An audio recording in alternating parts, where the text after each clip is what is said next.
6 things we would tell our younger selves about pastoring. This episode is going to be weird. Let me tell you why it's going to be weird. Because in the past, I would say we've got the older guy, that would be me, and then we have the young guy, that would be Sam. But now my eldest son is middle age. Yep. I can't even refer to him as the younger guy. I'm not young. He is also capable of talking about his younger self because his younger self started pastoring 20 years ago. Not quite 20, but we'll just say 20 for the sake of argument. It's been a while. So you can talk to your younger self about pastoring I think too. it's 19. It's at the time that this will air, it will be right at 19 years. Gosh. And you know what that does? That confirms my elderly status to have a son that has been pastoring almost 2 decades. There you go. So Sam, we're going to talk to our younger selves on this, but first we go into something that I just get really excited about. Tyndale is talking about not only the new Filament Bible, but the Filament Bible Journal Collection. Now, let me just put this in perspective. Some of you love journaling. Some of you love to study by picking up a Bible that has a journal capability to it. Well, Tyndale has that, and it has all the individual books of the Bible from the New Testament. And so you can journal all that you want to. You can put sermon notes, prayer notes. But now this journal has the Filament Bible app. Now, what does that mean, Tom? Well, the Filament Bible app is just something, it's a free app, and you point it on the page, and it gives you tons of resources. So you not only have a journaling Bible, you have it connected to the Filament app, which has 25,000 study notes, 350 videos, 40 maps and infographics, 400 profiles and articles, 1,500 of devotionals, and a library of worship music, all on that app. And you can connect that to what you are studying in your journaling Bible. You can write, you can study at the same time. So it becomes a powerful study and devotional experience. There's no additional cost for the Filament Bible portion of it. The app is free. And that just makes you have this incredible commentary and other resources as you do your journaling Bible. Okay, love it. I am going to use it in the new year. I love the way that Tyndale provides all kind of ways to. I used it last Sunday. You did? I did. Yeah, I was in my Bible. It was a Sunday that I was not preaching, and it was right there. I have a Filament Bible. And the Filament app works wonderfully. I recommend it to all of my church members when they say, hey, Bible, I say, get an NLT and make sure it's Filament enabled. And then these Filament journals are excellent as well. So I'm a big fan of anything Filament. I love it. I love what they've done. All right, let's get to this whole idea of what we tell our younger selves about pastoring. I'm going to do a +1 on here, Sam. We've got 6 things, but I'm going to start with a +1.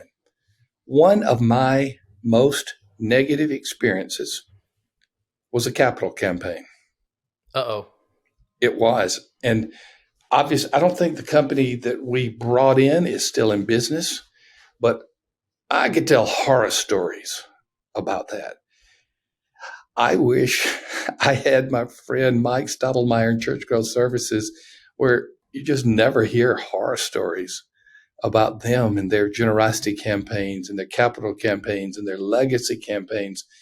I wish I had known them in that church because it was one of the worst experiences I had. And everybody who talks to us about Church Growth Services tells us what a great experience it was. So yeah, I've done 4 campaigns, and one of them, I don't know that I would say horror or nightmare like what you said, but it was a failure. And when capital campaigns fail, they fail badly. Boom. That's why the Church Growth Service is very important what they do. So yeah, churchgrowthservices.com, great company. All right, let's look at 6 things I would tell my younger self. I think I need to say this first one more than you do, and it's say, love the people more. I'm an introvert. You often say I don't like people. That's not exactly. You say you don't like people. Oh, I need to expand upon it. I get drained by being around people that talk a lot. Okay. I drain you. Not family. I can listen to a son or a grandchild all day long, and even a daughter-in-law. Well, most of them. So I I would just simply say I needed to focus on loving the people more. Is that a good general statement for anybody? But it was for me.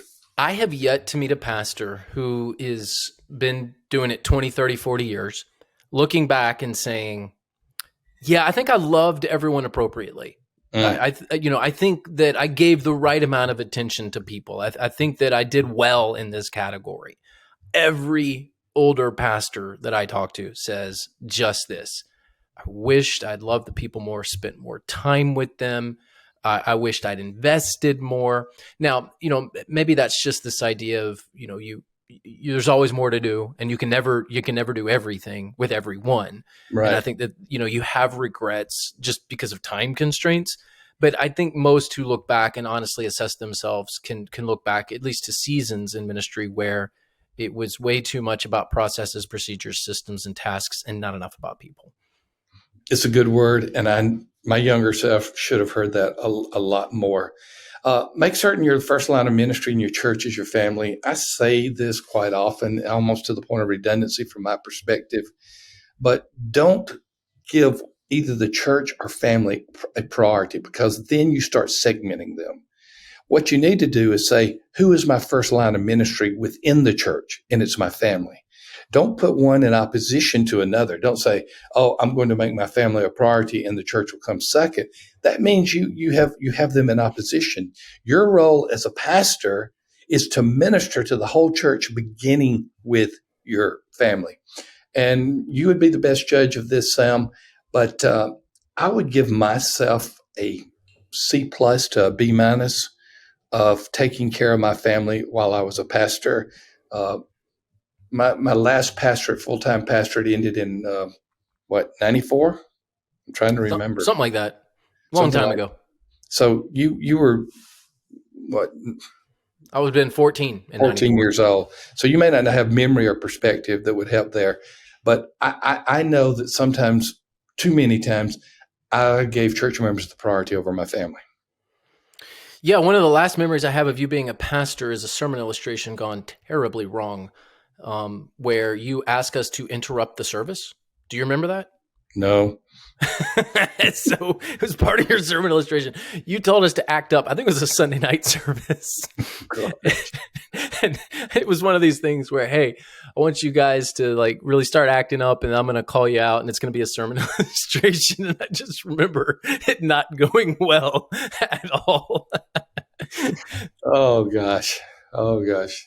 I'm grateful that God has made my memory selectful and forgetful. We started yelling and doing something, wrestling in the front pew. And I think no one got the joke. We were Oh, doing exactly what you told us to do. No one that got was the probably one of those call deacon meetings.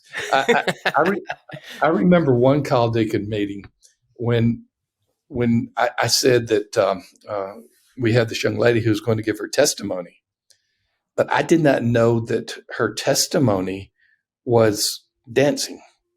And I did not know it was in a dance outfit that was, I won't say inappropriate, but something that you don't typically see in churches, somewhat revealing. And she was to be a future Miss America at that. And she danced beautifully to Via Dolorosa. And her name was Heather Whitestone. And she did it beautifully. I think she was the first deaf Miss America. But she did that in the church. I had a deacons meeting. dancing in the church. About dancing in the church. That was, that was her testimony. And even with your mother, when Heather came out, your mother elbowed me and she said, "What is she wearing?" I said, "Nothing. That was not the right answer." I actually have memories of that, and I remember it being done very well. Oh, she did an incredible job. It's no wonder she got Miss America years later. But anyway, love the people more. Make certain your first line of ministry is your family. You're better at this than I am, but just keep this perspective. Most of the criticisms that come your way, you'll forget them in a year, 5 years, certainly 10 to 20 years. I think that's true. There are certain criticisms that I remember, but when you're looking at them in as a whole, well, I don't, yeah, there's plenty of people who criticize me. I have no memory of what they said or anything like that, and I think that's a really good perspective. There will be the barbs that hurt, Yes. that you will never forget, but in the moment, every criticism feels bad, urgent. Some people have, thinner skin than others, but no one likes it. I mean, you're a very odd and weird person, probably need help if you enjoy people criticizing you all the time, right? So, no one really likes criticism, but you will forget most of them. And most of the time, most of the criticisms are silly, frankly.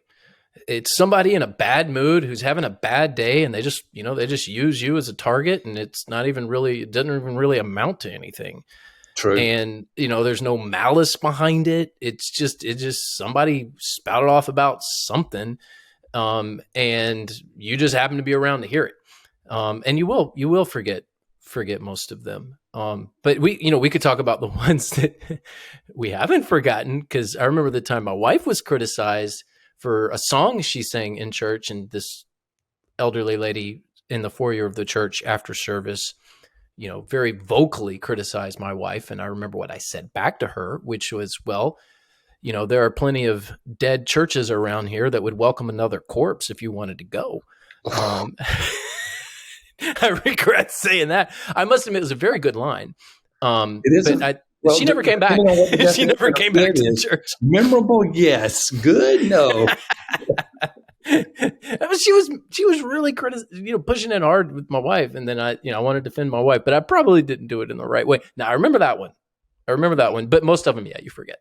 And you've heard me say this, and the one I remember most often is I usually begin with lady, but let's just say the woman who came up to me after a sermon and said God had spoken to her during the sermon and told her that I'm supposed to leave the church.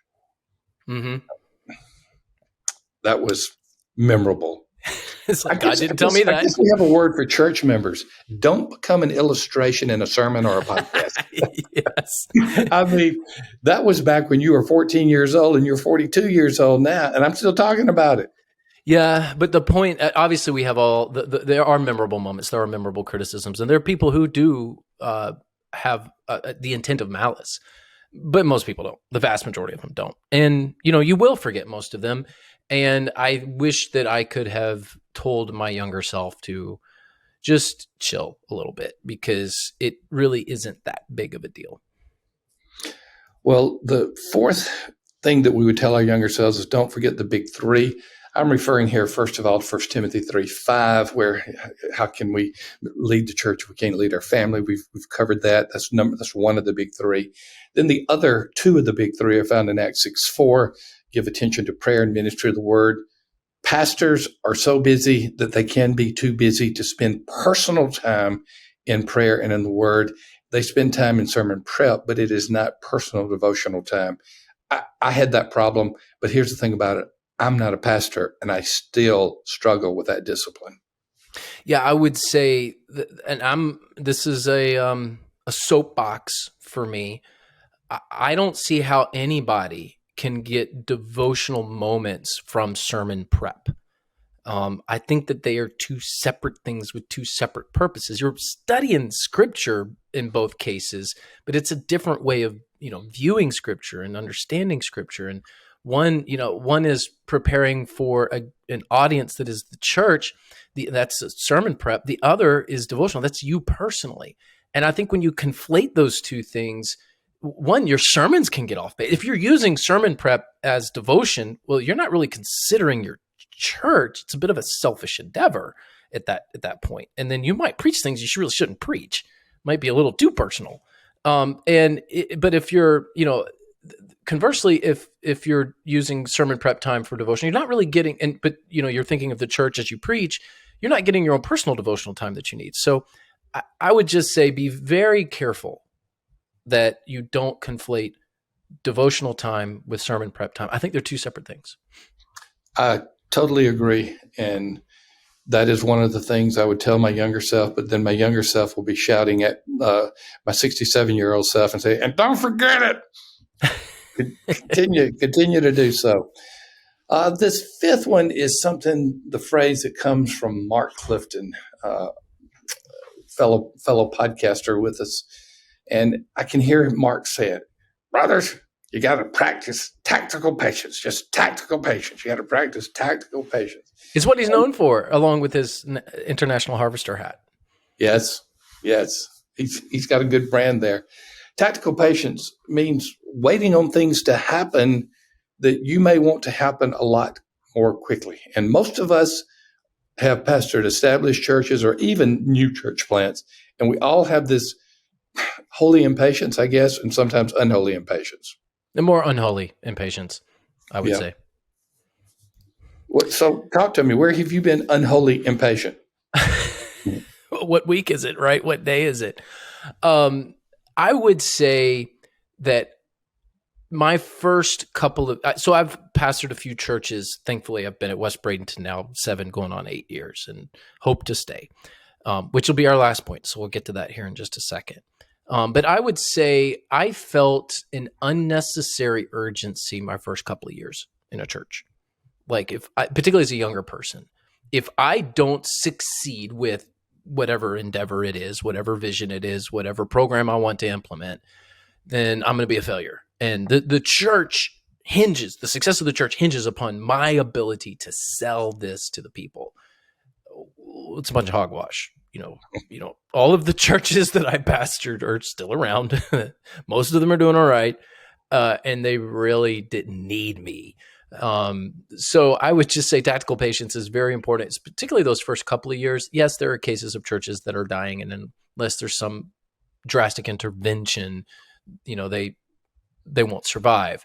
But I'd say for most of us, we do have the time, at least a couple of years. I would say don't be so urgent early on in your ministry that you burn too many bridges and then you really can't accomplish what you want to accomplish.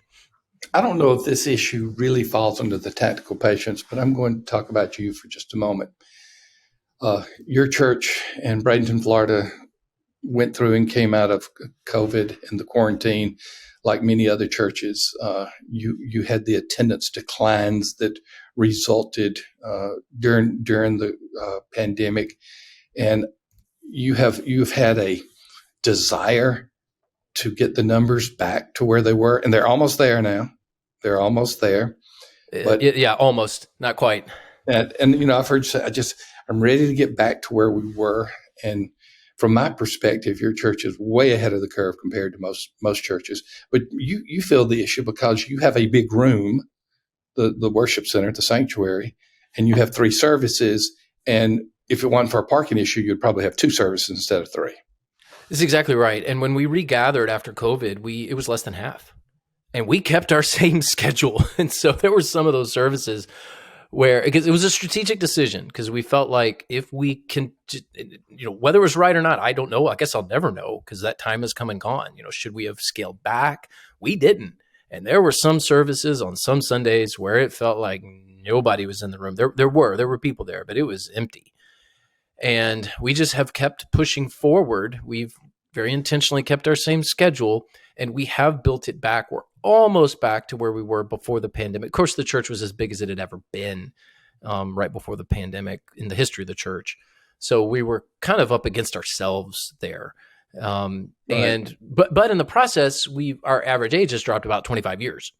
35% of our congregation is now under the age of is 18 or under. It's amazing to me to walk into your worship services and to look around from when you first got there, and it felt like a senior adult service, my kind of people, and now it's every generation and a lot of ethnicities represented there. Yeah, we're definitely more multi-ethnic than we have been. I won't quite call us a multi-ethnic church. We're right around 20-25%. So we're not quite there. The community is almost 50%. So we do have some work to do there. But we are significantly younger. In fact, now we're younger than the median of the community. And I feel very good about that. But it has taken some work. We have had to rip some Band-Aids off, and we had some people that didn't like some of the changes. And that was part of, this transition that we went through post COVID. But no, we're not, the numbers aren't, the budget's there, the age is there, the ethnicity is there. It's just the attendance. And I've really struggled with that. Well, practice tactical patience. From my perspective, I'm an insider outsider. I'm a part of the church, but I'm not there all the time. So I think it's doing well. This last point, if possible, stay. We don't want to presume upon the will of God. There are times that you should be leaving. You've heard me say on countless occasions, I still question whether I should have left St. Petersburg when I left St. Petersburg, the church in St. Petersburg. All the other times I felt a clear call to move. I wonder if I felt a Thom call to move from St. Petersburg to Birmingham. But every other time I could say, yeah, God was in it. But if possible, stay. Long-term pastorates have such fruit to them. And you are in year 7, so it's good. I'm very glad. I had some quote unquote opportunities. Looking back, they were not good opportunities for me. But I decided to stay. What will God do in the future? I don't know. But I'm not planning on going anywhere. I'm very happy at West Bradenton, and I'm glad that it has worked out for me to stay. And at my age now, I'm more inclined to stay. When you're in your 20s, 30s, honestly, it's kind of hard because to get ahead a little bit in this world, you kind of have to move around more than you used to. The pathway through an organization doesn't exist like it did 50 years ago. So for those who are making moves, I get it. But this recommendation here is, I have one move that I shouldn't have made, and whether I was within the will of God, and I still struggle with that, just like you. I thought I was. My motive was pure, but I question whether I should have made the move when I did. And I probably will go to heaven and have to get the answer to that question, because I don't know that I'm going to get it on this side of eternity.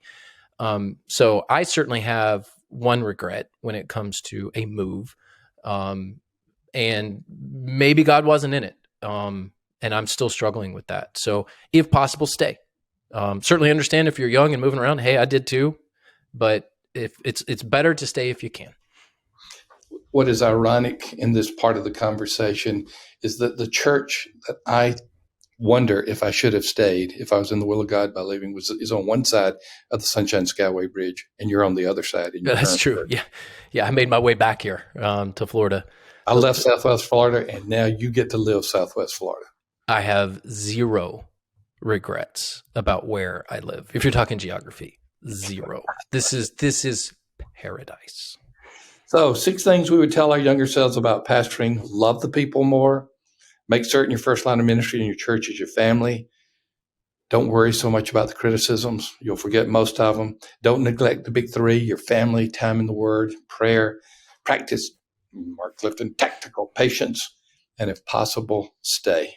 We could say a lot more to our younger selves because we still have a lot to learn, but we'll end it there as Sam thanks Logos, our great sponsor. Yeah. Hey, don't regret, not getting more into technology to help you study the Bible. So if you're going to tie in the sponsor to the topic, don't have any regrets there.